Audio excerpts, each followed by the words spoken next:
जय श्री कृष्णा। सभी को कृष्णा डिवोशन चैनल के सभी भक्तों का स्वागत है। आप सभी भक्तों को कृष्णा जन्माष्टमी उत्सव की हार्दिक शुभकामनाएं। कृष्ण जन्माष्टमी का यह पर्व भाद्रपद कृष्ण अष्टमी को चंद्र उदय के समय रोहिणी नक्षत्र से संयोग होने पर मनाया जाता है। तो इस वर्ष 15 अगस्त के दिन अर्धरात्रि व्यापिनी चंद्र उदयकालीन अष्टमी रोहिणी नक्षत्र से युक्त होने पर यह पर्व सन्यासी या गृहस्थ, वैष्णव या निम्बार्क दोनों ही संप्रदायों द्वारा एक साथ मनाया जाना ही शास्त्र उक्त विधि के साथ सही रहेगा। श्री कृष्ण जन्माष्टमी भगवान श्री कृष्ण का जन्म उत्सव है, अवतरण उत्सव है। योगेश्वर कृष्ण के भगवत गीता के उपदेश अनादि काल से जनमानस के लिए जीवन दर्शन प्रस्तुत करते रहे हैं। जन्माष्टमी भारत में ही नहीं बल्कि विदेशों में बसे भारतीय भी इसे पूरी आस्था और उल्लास के साथ मनाते हैं। श्री कृष्ण ने अपना अवतार भाद्रपद माह की कृष्ण पक्ष की अष्टमी को मध्य रात्रि को अत्याचारी कंस का विनाश करने के लिए मथुरा में लिया था। क्योंकि भगवान स्वयं इस दिन पृथ्वी पर अवतरित हुए थे, अतः इस दिन को कृष्ण जन्माष्टमी के रूप में मनाते हैं और इसलिए श्री कृष्ण जन्माष्टमी के मौके पर मथुरा नगरी भक्ति के रंगों में और भी अधिक सारोबार हो उठती है। श्री कृष्ण जन्माष्टमी के पावन मौके पर भगवान कृष्ण की मोहक छवि देखने के लिए दूर दूर से श्रद्धालु इस दिन मथुरा में पहुंचते हैं। सभी मंदिरों में भगवान श्री कृष्ण के इस उत्सव को बहुत सी हर्ष और उल्लास के साथ मनाया जाता है। मंदिर को खास तौर पर सजाया जाता है और जन्माष्टमी में स्त्री पुरुष 12 बजे तक यह व्रत रखते हैं। मंदिरों में झांकियाँ भी सजाई जाती हैं और भगवान श्री कृष्ण को झूला झुलाया जाता है। रास लीला का भी आयोजन होता है। पौराणिक धर्म ग्रंथों के अनुसार भगवान विष्णु ने पृथ्वी को पापियों से मुक्त करने के लिए कृष्ण रूप में अवतार लिया था। भाद्रपद माह की कृष्ण पक्ष की अष्टमी को मध्य रात्रि को रोहिणी नक्षत्र में देवकी और वसुदेव के पुत्र के रूप में इन्होंने अवतार लिया था। स्कंद पुराण के अनुसार जो व्यक्ति जानकर भी कृष्ण जन्माष्टमी का व्रत नहीं करता वह मनुष्य जंगल में सर्प और व्याघ्र होता है।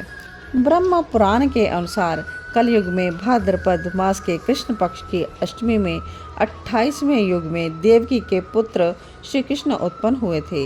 यदि दिन या रात में कला मात्र भी रोहिणी ना हो तो विशेषकर चंद्रमा से मिली हुई रात्रि में इस व्रत को कर सकते हैं। भविष्य पुराण में कहा गया है कि श्रावण मास के शुक्ल पक्ष में कृष्ण जन्माष्टमी व्रत को जो मनुष्य नहीं करता वह क्रूर राक्षस होता है। केवल अष्टमी तिथि में ही उपवास करने को कहा गया है। यदि यह तिथि रोहिणी नक्षत्र से युक्त हो तो जयंती नाम से संबोधित की जाएगी। अग्नि पुराण के अनुसार कृष्ण पक्ष जन्माष्टमी में यदि एक कला भी रोहिणी नक्षत्र हो तो उसको जयंती नाम से संबोधित किया जाएगा। अतः उसमें प्रयत्न से सबको उपवास करना चाहिए। विष्णु पुराण के अनुसार आधी रात के समय रोहिणी में जब कृष्ण जन्माष्टमी हो तो उसमें कृष्ण जी का अर्चन पूजन करने से 3 जन्मों के पापों का नाश हो जाता है। श्री कृष्ण जन्माष्टमी की रात्रि को मोह रात्रि भी कहा गया है। इस रात में योगेश्वर श्री कृष्ण का ध्यान नाम अथवा मंत्र जपते हुए जागने से संसार की मोह माया से आसक्ति हट जाती है। जन्माष्टमी का व्रत व्रतों का राजा है। इसको सविधि पालन करने से अनेक व्रतों से प्राप्त होने वाली महान पुण्य राशि आप प्राप्त कर सकते हैं। तो इस वर्ष 2 दिन अष्टमी व्यापत होने से जन्माष्टमी व्रत और उत्सव के संबंध में संशय बना हुआ है और इसी कारण हमारे पुराणों और धर्म ग्रंथों में कृष्ण जन्माष्टमी व्रत का उत्सव निर्णय गृहस्थ और सन्यासी वैष्णव मत के संप्रदाय के लिए अलग अलग सिद्धांतों से किया जाता है। गृहस्थ व उत्तरी भारत के लोग कृष्ण जन्माष्टमी व्रत पूजा अर्धरात्रि व्यापिनी अष्टमी रोहिणी नक्षत्र वृषभ लगन में करते हैं, जबकि वैष्णव मत वाले लोग विशेषकर मथुरा वृंदावन अन्य प्रदेशों में उदयकालीन अष्टमी नवमी युक्त के दिन ही कृष्ण उत्सव मनाते आ रहे हैं। श्री कृष्ण का जन्म रोहिणी नक्षत्र में हुआ था, इसलिए जन्माष्टमी रोहिणी नक्षत्र में ही मनाई जानी सर्वोत्तम मानी गई है। तो पंचांग के अनुसार इस वर्ष रोहिणी नक्षत्र 16 अगस्त को रात्रि के 4:36 से आरंभ होकर और 17 अगस्त को रात्रि 3:17 तक रहेगा। अतः इस वर्ष श्री कृष्ण जन्माष्टमी 15 या 16 अगस्त दोनों ही मध्य रात्रि में उपलब्ध नहीं होगी। जन्माष्टमी तिथि का आरंभ 15 अगस्त मध्य रात्रि 1:50 से स्टार्ट हो जाएगा और अष्टमी तिथि की जो समाप्ति है यह 16 अगस्त रात्रि 9:14 तक होगी। तो निषिद्ध काल की पूजा का समय 16 अगस्त रात्रि 12 से 12:44 तक रहेगा। तो पारण का समय जो रहेगा यह 17 अगस्त को प्रातः 5:45 बजे के बाद होगा। जन्माष्टमी निर्धारण के नियम। अष्टमी पहले ही दिन आधी रात को विद्यमान हो तो जन्माष्टमी व्रत पहले दिन किया जाता है और अष्टमी केवल दूसरे ही दिन आधी रात को व्याप्त हो तो जन्माष्टमी का व्रत दूसरे दिन किया जाता है और अष्टमी दोनों दिन आधी रात को व्याप्त हो और अर्धरात्रि में रोहिणी नक्षत्र का योग एक ही दिन हो तो जन्माष्टमी व्रत रोहिणी नक्षत्र से युक्त दिन में किया जाता है।